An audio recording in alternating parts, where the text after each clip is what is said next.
Ұлы даланың жеті қыры мақаласы аясында ұйымдастырылған Қазақстан қызғалдақтың отаны атты старительникті назарларыңызға ұсынамын.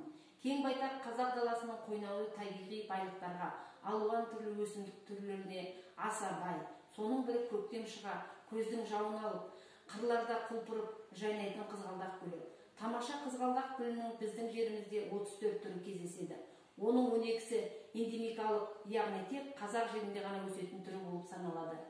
Осыдан болар Қазақстан қызғалдақтың отаны аталуы. Шындығында аталмыш гүлдің қазақ даласынан бүкіл жер жүзіне таралғанына бүгінде көзі қарақты ғалымдар нақты дәлелдер келтіруде.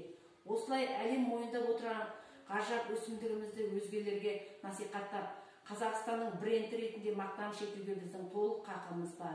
Оны тек мақтаныш етіп қана қоймай, көбейтіп өсіруді, қорғауды қолға алуымыз керек. Оған себеп жерімізде өсетін қызғалдақтың 18 түрінің қызыл кітапқа енгендігі.